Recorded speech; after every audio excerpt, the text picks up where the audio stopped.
Good afternoon and welcome to Good Journeys Tarot. I'm Rosemary, and today I thought I would share something that had come to my mind last night.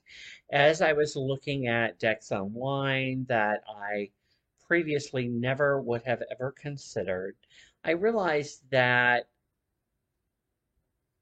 there are certain decks which led me to this point where I'm now considering decks I wouldn't have considered before. What I would call gateway decks. And I was going to start that hashtag, but then I found out in conversation with someone on Facebook yesterday that there's a tag currently called Not My Tarot Aesthetic. And it actually applies in the same way. And so I'll be doing a VR to that tag, and I'll post the original video down below. I don't remember the name of the creator offhand, as she's not one that I normally follow, but someone had brought to my attention this specific video. And so initially, when I started reading tarot, I read with a blue box Rider Waite Smith deck with the um, lily and roses on the back, the blue and white one. And and it wasn't until that deck was damaged that I ever considered getting another deck. And when I began looking at decks online, the first one that came to my mind, or at least to my eyesight, was Benebell Wynn's Spirit Keepers Tarot, which she was in the process of producing and releasing. And the main reason was because I had started following her because of a class she did on Tarot Readers Academy that I had taken that summer. And so I had been watching her videos on tarot because they are just phenomenal. She's not doing very many new ones right now, but her old ones are great if you haven't seen them. Uh, and so I at first was like, well, I don't know. It's a little out there for me because it's very esoteric. And then I decided, but you know what? She relates it to angels a little bit, something that I understand. And some of the images are just, once I heard her talking about the cards, it was like, and she went through like individual images that she was doing. And I was like, you know what? I've got to have that deck. And so I got this deck and I did the ritual coloring in the book of maps like she suggested. And I read the book of maps in preparation of receiving the deck. And uh, it's actually become one of those decks that is central to my spiritual development and growth. And one of the things I discovered along my journey of working with this deck is that the reason it is so unique compared to the Waite Smith that I had been working with is that it also incorporates ideas from the Thoth. And this deck was really what got me interested to finally consider studying the Thoth. And so this was like the very first gateway deck. The first deck that really wasn't my aesthetic because it was so deeply esoteric and had symbols I had to learn about, led me to looking at other decks. I actually ended up acquiring the Urban Tarot next because of realizing that some Thoth influence was a good thing, and because the images were so really cool in this deck, and also because I had purchased Queering the Tarot and by Cassandra Snow, and in their book they use these images to talk about the cards. And these cards, while somewhat Waite Smith inspired, are also very highly Thoth influenced. You specifically see that in the sword suit and some of the other minors where the arrangement of pips in the image are like the Thoth. And I just love this deck and reading with this deck.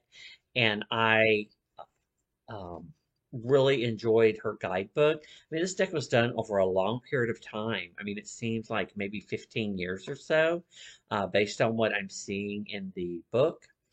And again, brought in Thoth influence in my life, and I was like, okay, still, maybe I should look at the Thoth. So, about the time I started studying the Thoth, this deck also came out, the Lost Hollow. The Lost Hollow actually has two strength and two adjustment or justice cards so that you can swap them out and you can read it as either or, Thoth or RWS. I actually am using the Thoth cards because I liked the imagery better. Um, but I still use my Waite Smith understanding of the cards when I read with it. Even though it does have the keywords from the Thoth on the bottom. Um, this is actually a deck that is very dark. It's all black, white with red. It's an aesthetic that normally wouldn't appeal to me, but I liked the idea once again, like with the Spirit Keepers and the Urban Tarot of merging the Thoth and the Waite Smith into a Golden Dawn system that works, and that's attractive. And so now this deck has opened me up to the idea of maybe obtaining other more dark tarot decks. Like, for example, I've never considered getting the Deviant Moon. It's just not my aesthetic, right? But it's something that is now on my wish list, right? Um, just gorgeous cards in this deck as well. And so I finally did break down and I studied the Thoth. And we've seen the Thoth. This is actually the deck that I have. I think I probably will eventually invest in the larger deck simply because I think I'd be able to see the imagery better. The borders on this really drive me nuts.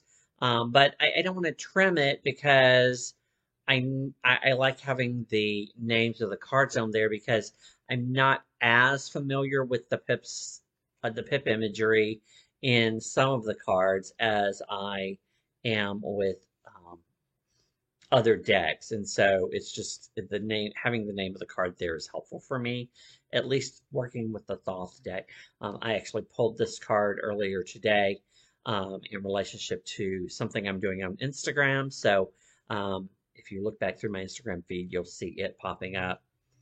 This is an image, for example, that was used on the Four of Wands in the Spirit Keepers Tarot, along with imagery that was from the Waite Smith. And this actually is the card that I'm going to be studying next in my 78 um, Cards in 78 Weeks project, which will premiere on October the 24th. So look for that. So yeah, the Thoth. Um, so now you can see that initial study of that one deck that was different, um, that was challenging to me, that wasn't quite my aesthetic at that time, has led to multiple other decks, and it's kind of continued in my life. So now that I have that Thoth influence in my life, I'm more open to decks that are based on the Thoth. Now, there is a deck that I looked at last night that I'm considering getting that I've never considered that people rave about all the time. And I would not have gotten it except I purchased this deck, which is not my aesthetic. I happen to have a gift card and it kept popping up, and I'm like, well, you know what? It's basically free to me because someone gave me the gift card.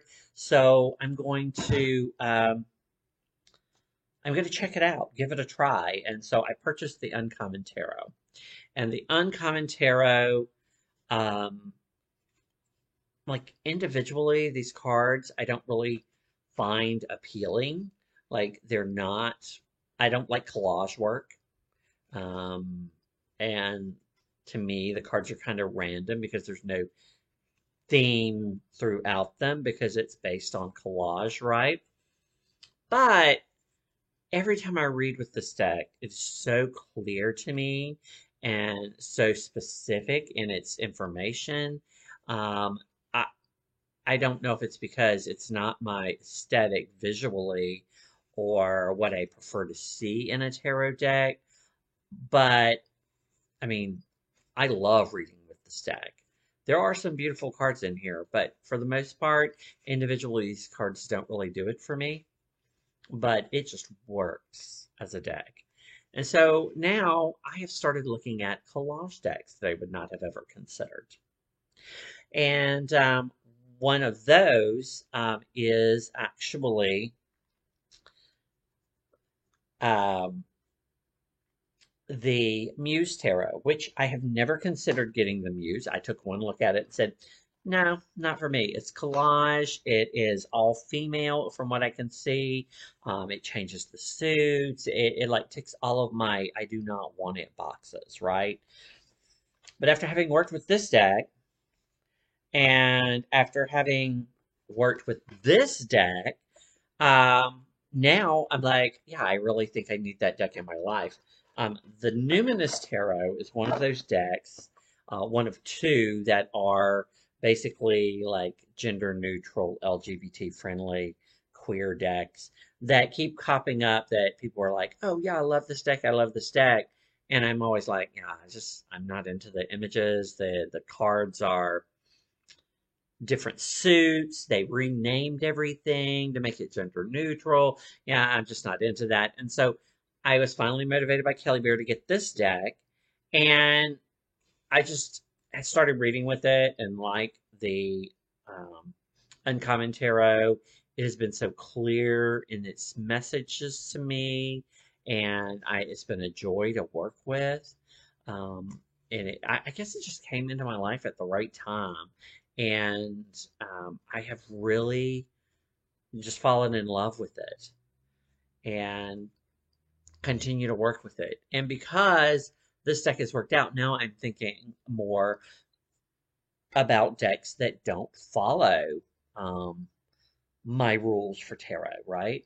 Um, the Gil Tarot is now on my radar because it is Thoth and Kabbalah influence because I just started studying the Tree of Life, the Kabbalah Tree of Life, with Mama Gina, and now I would like more decks in my collection that have that influence um, for me to look at and learn from. And so basically, the one deck that I finally purchased another deck, the Spirit Keepers Tarot, has led to more and more decks. And as I acquire new decks, those decks open me up to more decks, things that weren't in my aesthetic.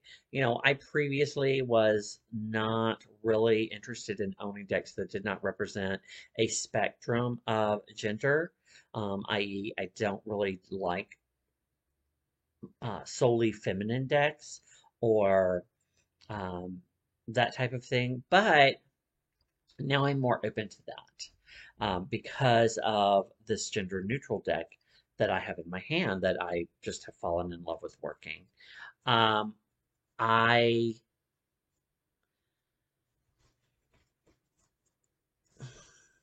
ha- I like my systems to remain consistent, my suits, my court card names, that type of thing. But now having worked with decks like this one and some of the others that I've already shown, I'm open to decks that change those things. So right now, some of the decks that are on my radar that have never been on there before are the Muse Tarot, the Gil Tarot, and the Deviant Moon. Those three are like at the top of my list right now because I've always said no, no, no, no, no. They don't fit my aesthetic at all. Um, but now I'm like, well, these other decks that seemingly didn't fit my aesthetic, I use all the time. They are fun to work with. They speak clearly to me, and maybe I need to look at some of these other decks now.